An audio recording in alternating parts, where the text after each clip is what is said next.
Il nettoie la Kaaba, le tissu de la Kaaba. J'ai connu un homme qui a passé sa vie à courir derrière l'argent, à travailler d'arrache-pied. Il n'était pas apaisé et il voyait très peu sa famille, voire pas du tout. Et par ailleurs, je sais que beaucoup d'entre vous, lorsqu'ils se mettent au lit, lorsqu'ils vont s'allonger pour dormir, n'arrivent pas à trouver le sommeil parce que leur cœur n'est pas apaisé, parce qu'ils pensent qu'ils ne seront pas capables demain de nourrir correctement leurs enfants, d'accorder un repas, de trouver un repas convenable pour leurs enfants, de trouver de quoi leur acheter ce dont ils ont besoin. Alors, avec cette vidéo, je vais essayer le plus efficacement possible, le plus rapidement possible, de vous prouver à quel point vous vous trompez, à quel point tu te trompes, à quel point tu n'as pas à t'inquiéter pour la subsistance de tes enfants.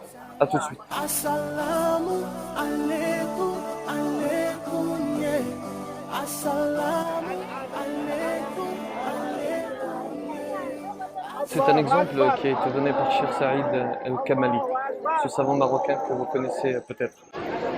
Et c'est son grand-père qui lui a rapporté l'exemple d'ailleurs. Il dit la subsistance est comme la faluche, ce pain rond.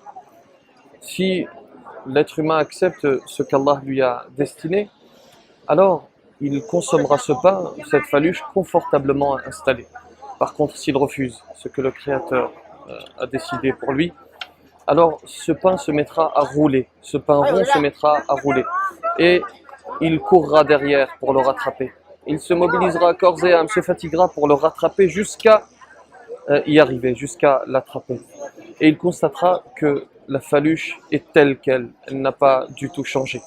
La différence, c'est que dans le premier cas, l'être humain s'installe confortablement et consomme ce pain, cette subsistance, puisqu'il s'agit d'une image, et celui qui n'accepte pas, eh bien, va se fatiguer pour, au final, attraper un pain, une subsistance qui est exactement la même.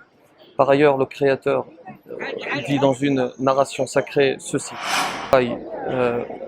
Pour tes enfants, travaille le plus sincèrement possible. Parce qu'il ne s'agit pas de dire qu'il ne faut pas travailler, bien entendu. Il faut placer sa confiance en Allah, travailler et placer sa confiance en Allah. Parce que celui qui nourrit la fourmi te nourrira également et nourrira tes enfants.